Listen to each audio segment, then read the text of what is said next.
말라기서 3장 13절, 4장 6절까지 말씀이고요. 13절의 말씀. 여호와가 이르노라, 너희가 완악한 말로 나를 대적하고도 이르기를 우리가 무슨 말로 주를 대적하였나이까 하는도다. 이는 너희가 말하기를 하나님을 섬기는 것이 헛되니 만군의 여호와 앞에서 그 명령을 지키며 슬프게 행하는 것이 무엇이 유익하리요. 지금 우리는 교만한 자가 복되다 하며 악을 행하는 자가 번성하며 하나님을 시험하는 자가 화를 면한다 하노라 함이라. 그때 여호와를 경외하는 자들이 피차에 말하매 여호와께서 그것을 분명히 들으시고 여호와를 경외하는 자와 그 이름을 존중히 여기는 자를 위하여 하나님 앞에 있는 기념책에 기록하였느니라. 만군의 여호와가 이르노라, 나는 내가 정한 날에 그들을 나의 소유한 특별한 소유로 삼을 것이요 또 사람이 자기를 섬기는 아들을 아끼는 같이 내가 그들을 아끼리니 그때에 너희가 돌아와서 의인과 악인을 분별하고 하나님을 섬기는 자와 섬기지 아니한 자를 분별하리라. 만군의 여호와가 이르노라, 보라, 용광로 불같은 날에 이르리니 교만한 자와 악을 행하는 자는 다 지푸라기 같을 것이라. 그 이르는 날에 그들을 살라 그 뿌리와 가지를 남기지 아니할 것이로되 내 이름을 경외하는 너희에게는 공의로운 해가 떠올라서 치료하는 광선을 비추리니 너희가 나가서 외양간에서 나온 송아지같이 되리라. 또 너희가 악인을 밟을 것이니 그들이 내가 정한 날에 너희 발바닥 밑에 재와 같으리라. 만군의 여호와의 말이니라. 너희는 내가 호렙에서 온 이스라엘을 위하여 내 종 모세에게 명령한 법 곧 율례와 법도를 기억하라. 보라, 여호와의 크고 두려운 날이 이르기 전에 내가 선지자 엘리야를 너희에게 보내리니 그가 아버지의 마음을 자녀에게로 돌이키게 하고 자녀들의 마음을 그들의 아버지에게로 돌이키게 하리라. 돌이키지 아니하면 두렵건대 내가 와서 저주로 그 땅을 칠까 하노라 하시니라. 아멘. 하나님은 어떤 분이십니까? 오늘 본문에 등장하는 하나님은 한마디로 말하면 공의로운 하나님이시다. 자, 2절 말씀 한번 볼까요? 같이 읽어볼게요. 시작. 내 이름을 경외하는 너희에게는 공의로운 해가 떠올라서 치료하는 광선을 비추리니 너희가 나가서 외양간에서 나온 송아지같이 되리라. 공의롭다라고 표현할 때 하나님께서 공의롭다, 정의롭다, 이렇게 공평하시다, 하나님의 속성을 우리가 그렇게 이야기할 수 있겠습니다. 하나님을요, 공의로우신 하나님, 정의로우신 하나님, 공평하신 하나님, 이렇게 하나님을 우리가 표현할 수 있다면 2절에 보니까 내 이름을 경외하는 너희에게는 공의로운 해가 떠오를 것이다. 반대로 얘기해 보면 하나님의 이름을 공의롭게, 하나님의 이름을 경외하지 않고 교만한 사람들에게는 공의로운 하나님의 심판을 받게 되겠죠. 그래서 이 공의라는 것, 하나님 앞에서 하나님의 속성을 잘 이해해야 합니다. 하나님은 공의로우시다. 하나님은 이 공의가 임하게 되면 결국 악인과 그리고 의인들로 구별하게 되는 것이죠. 분별하게 되는 것이죠. 자, 15절 말씀 같이요. 시작. 지금 우리는 교만한 자가 복되다 하며 악을 행하는 자가 번성하며 하나님을 시험하는 자가 화를 면한다 하노라 함이라. 자, 교만한 자가 복되고 악을 행하는 자가 번성하고 하나님을 시험하는 자가 화를 면한다. 이게 공의로운 결과가 아니잖아요. 그렇죠? 정의도 아니고 또 공평하지 않습니다. 의인은 하나님 앞에서 칭찬을 받아야 되고 상을 얻어야 되고 복을 받아야 되고 악인은 심판을 받아야 되고 교만한 자는 하나님 앞에 심판을 받아야 되는 것이죠. 이것이 공의로운 결과이고 정의로운 결과이며 공평한 것이죠. 하나님께서 이와 같이 정의로우신 하나님, 공의로우신 하나님께서 오늘 이 공의와 정의의 심판의 잣대로 오늘 이 말씀을 말라기 선지자를 통해서 말씀하고 있습니다. 이 말라기에서 하나님의 이름을 뭐라고 표현하고 있습니까? 하나님의 이름이 뭐라고 나오죠? 하나님이 여호와라고 부를 때 그 앞에 뭐가 붙어 있습니까? 만군의 여호와라고 표현을 쓰고 있습니다. 하나님의 이름을 만군의 여호와다. 그렇게 표현할 때는 하나님이 모든 것 위에 왕이 되신다, 임금이 되신다, 그것을 강조하고 있는 이름이죠. 만군의 여호와. 그런데 하나님을 임금으로 온전한 주인으로 인정하지 않을 때 스스로 교만하게 되는 것이죠. 이것이 이스라엘 역사 가운데 말라기 선지자를 통해서 책망, 심판의 메시지를 듣게 된 이유가 되는 것이죠. 하나님을 임금으로 인정하지 않고 경외하지 않고 교만하니까요. 자, 말씀을 처음부터 한번 보겠습니다. 13절. 여호와가 이르노라 너희가 완악한 말로 나를 대적하고도 이르기를 우리가 무슨 말로 주를 대적하였나이까 하는도다. 14절. 이는 너희가 말하기를 하나님을 섬기는 것이 헛되니 만군의 여호와 앞에서 그 명령을 지키며 슬프게 행하는 것이 무엇이 유익하리요. 자, 하나님을 섬기는 것이 헛되다. 그 명령을 지키며 행하는 것이 무엇이 유익하겠는가? 왜 그렇습니까? 하나님을 인정하지 않기 때문이죠. 하나님을 인정하지 않으면 지금 행하는 것이 헛되고 또 그렇게 행하는 것이 유익함이 없다. 하나님을 인정하지 않으니까, 하나님의 실존을 인정하지 않으니까 하나님을 섬기는 것이 헛되다고 말하는 것이죠. 하나님이 살아계심을 인정하지 않는 사람들에게는 하나님의 실존, 하나님의 살아계심을 인정하지 않는 사람들에게는 말씀대로 살고 예배하고 주를 경외하고 주님을 의식하고 살아가는 사람들이 불쌍하게 보이는 거예요. 반대로 하나님을 경외하는 사람들 입장에서 보면 하나님이 없는 것처럼 살아가는 사람들, 하나님을 전혀 의식하지 않고 두려워하지 않는 사람들은 불쌍한 사람들이죠. 왜냐하면 그 말로가 끝이 불행하기 때문입니다. 그래서 우리는 이 본문을 읽을 때 저는 이렇게 생각했어요. 하나님을 인정하는 것이 복이다. 하나님을 인정할 수 있다면 그건 복이다. 여러분, 우리가 하나님을 신뢰할 수 있고 하나님을 인정할 수 있다면 복인 것입니다. 아무나 주님을 주라고 부를 수 있겠습니까? 누구든지 성령으로 하지 않고는 예수를 주시라 할 수 없다 그랬습니다. 아무리 성경을 100번 읽어도 성령이 허락하시지 않으면 예수를 주라고 고백할 수 없다는 것이죠. 거꾸로 얘기해서 우리 하나님을 아버지라고 부르고 예수를 주라고 부를 수 있는 것은 복입니다. 하나님을 인정하는 것이 복입니다. 한번 따라하겠습니다. 하나님을 인정함이 복되도다. 아멘. 우리가 아이들이 부모님을 부모님이라고 인정하고 부모님을 어디에 있든지 부끄럽지 않고 그 부모님을 인정하고 부를 수 있다면 부모로서는 굉장히 마음에 흡족한 거예요. 근데 자녀가 부모를 부끄러워하거나 부모가 자녀를 부끄러워한다는 건 불행한 일이죠. 우리가 예수 그리스도를 어디에서든지 주라고 고백하며 언제 어떤 상황에서도 하나님을 아버지라고 고백할 수 있다면 그것은 큰 복입니다.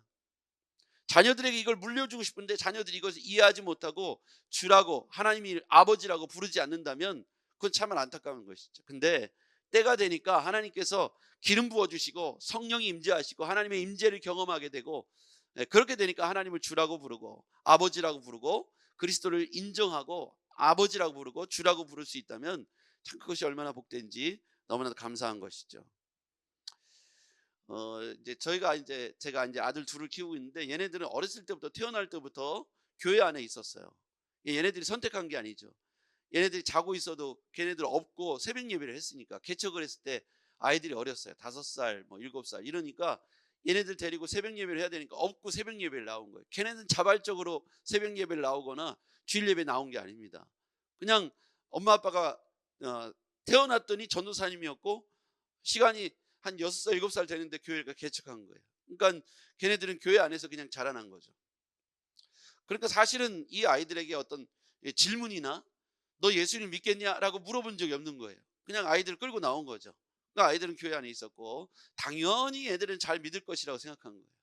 그러니까 이제 부모를 떠난 통제 밖의 범위에 벗어난 그런 상황들이 됐을 때 과연 얘들이 하나님을 잘 섬길 수 있을까? 그리고 예배함이 기쁨이 되고 기대가 되고 소원이 될까? 저는 반대로 넌 크리스찬 가정에 태어나서 교회를 가지 말라고 하는 집에서 태어난 사람이죠. 그러니까 교회 갔다 오면 혼나고 교회 갔다 오면 쫓겨나고 그런 이제 중고등부 시절이었습니다. 그런데 저는 그 예배가 얼마나 저한테는 소중하고 귀한지 새벽에 기다려지고 밤에도 가고 아침에도 가고 낮에도 가고 그랬던 것 같아요. 가지 말라고 하고 핍박을 하는데 저한테는 그 한 예배가 너무 귀중하고 종이 이렇게 저 언덕 위에 있는 교회에서 종을 땡땡 칠 때마다 저는 너무나도 교회 가고 싶었고 은혜를 받고 난 이후에는 더 매일 적극적으로 갔던 것 같아요.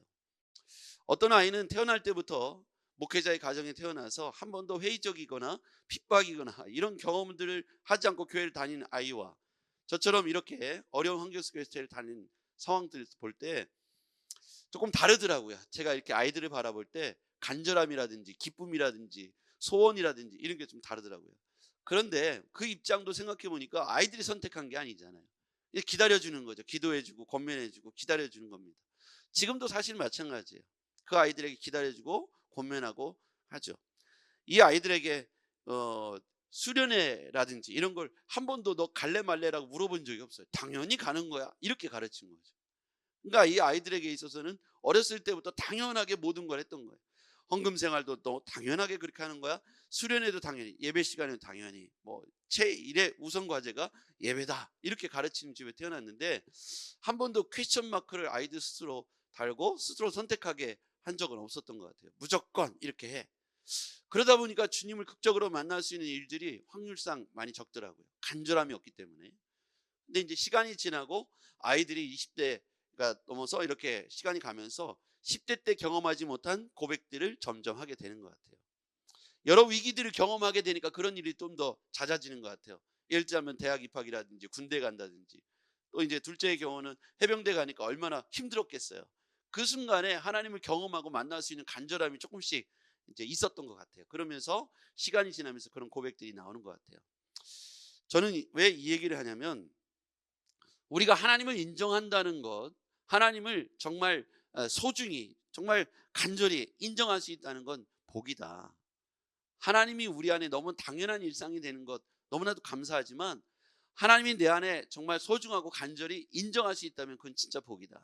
그렇게 하고 싶어도 마음이 열리지가 않아서 안 되는 경우가 많거든요. 근데 시간이 지나면 하나님께서 그에게 임재하시고 때가 되니까 터치하시고 고백해 하시고 변화되게 하시더라고요. 제가 신학교 다닐 때 신학대학에 입학한 사람들이 소위 말하는 신학생들, 이제 교회 가면 전도사님들이라고 불려지는 신학생들 중에 부모님이 장로님이거나 집사님이거나 목회자의 자녀, 선교사의 자녀가 굉장히 많습니다. 3분의 1 정도, 3분의 1 정도 혹은 절반 정도가 그렇게 해당되겠죠. 그런데 우리 아이들처럼 그냥 일단 부모님이 너 일단 신학대학에 가 해서 온 아이들이 굉장히 많습니다. 그런데 이게 학교 생활을 하다가 은혜를 받아서 예수님을 영접하는 경우도 꽤 있어요. 그리고 목회자가 되기로 재혼신하거나 이렇게 하는 경우도 있더라고요. 하나님을 간절히 만나는 때가 있다는 것이죠. 오늘 여러분과 제가 지금 이 순간에 어떤 핍박과 압력 없이 하나님을 하나님으로 주로 아버지로 인정할 수 있다면 그건 전 큰 복이라고 생각합니다. 그게 부모님에 의해서 권면이 됐든 형제자매에 의해서 친구에 의해서 권면이 됐든 이 자리에 앉아 있고 예배할 수 있다면 일단 여러분들은 엄청난 복을 받았다고 믿습니다. 여러분, 이 세상에 있는 길거리에 지나다니는 사람들 중에 정말 하나님을 간절히 찾고 아버지라고 부르는 사람이 몇 퍼센트나 되겠습니까? 모두에게 기회는 주어졌지만 아버지라고 인정하는 사람은 극히 드물다는 것이죠. 하나님을 인정함이 복되도다. 그런 의미에서 우리 국민의 20명 중에 1명 정도가 하나님을 아버지라고 인정하는 사람인 것 같아요. 제가 볼 때 통계적으로 보면 현재 한국 내에 기독교 인구 중에 하나님을 주로 고백하며 아버지라고 인정하는 것, 하나님을 하나님으로 두렵고 떨림으로 경외하며 인정하는 사람들이 과연 20명 중에 1명 정도 되는 것 같아요. 하나님의 실존을 인정할 수 있다면 그 인생은 하나님 앞에서 이미 큰 복을 받았다. 자, 그 다음에요. 하나님을 인정하고 경외할 때 그 이름을 존중히 여기는 자. 16절. 오늘 본문의 16절 같이 한번 읽어볼게요. 시작. 그때 여호와를 경외하는 자들이 피차에 말하매 여호와께서 그것을 분명히 들으시고 여호와를 경외하는 자와 그 이름을 존중히 여기는 자를 위하여 여호와 앞에 있는 기념책에 기록하셨느니라. 하나님이 이 본문을 통해서 계속해서 말씀하고 있는 게 뭐냐면 내 이름을 존중히 여기라는 거예요. 거기 한번 밑줄을 그어보시죠. 여호와께서 그것을 분명히 들으시고 여호와를 경외하는 자와 그 이름을 존중히 여기는 자.